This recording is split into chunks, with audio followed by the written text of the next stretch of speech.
Yeah, cool. Hi, I'm John Cronin, Reform UK candidate for Southwark. With me today is Belinda De Lucy, former Brexit Party Yes. MEP. Long time ago now. And a political commentator, etc. on GB News, etc. Okay, how important are events like this in the age of cancel culture?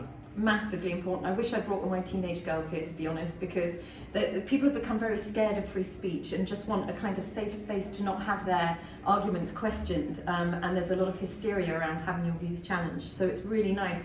It's nice to hear people swearing again. It's nice to hear people just stating biological truths and saying, well, these are facts, so let's work around them, because the truth suddenly became so offensive that people felt that they had to lie. And when you get to that kind of stage, it's kind of game over for free speech, so very important. It's like face-to-face contact is so important. Yeah. You know, Yeah, social very much contact. What have you made of the keynote conference speeches from Boris Johnson and Keir Starmer? Can Starmer make a difference leading up to the next election? No, I don't think so. Keir Starmer's lovely, but his speech is just going to be remembered for all that cervix business, and it's a shame because Labour have a lot of good ideas, but they just make such fools of themselves by pandering to identity politics all the time. People have got enough going on with their lives to worry about all the sort of identity issues that Labour's obsessed with. And for Boris, he's a wonderful orator. When he talks, I like, oh yes, that's just what I want. But he's never delivered on what he said ever. So that it's all about trust. So I think main political parties, they don't stick to their manifestos. They say what they think people want to hear. So it's all about whether or not they'll deliver. And unfortunately, they haven't so far. Okay. With events like this, they're so key to ensure people don't get cancelled and give people a platform irrespective of their views. What would you say to someone who says cancel culture doesn't exist?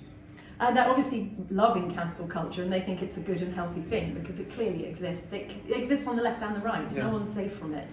But why is it there? Who is driving cancel culture? And why does Twitter have such power? You get a Twitter mob on someone and they get to lose their job. So social media plays a huge part in cancel culture, and I think some of the big Facebook and Twitter need to keep an eye on the kind of mob rule that Twitter has over people's jobs and platforms.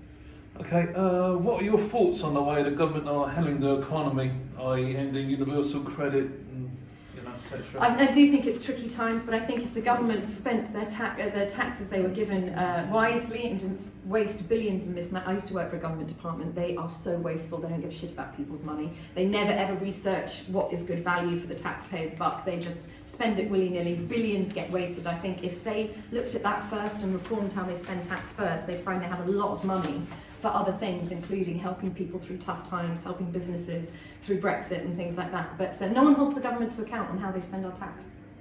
Okay, thank you for your time, Belinda. Thank you. Much appreciated. My pleasure. Thank you.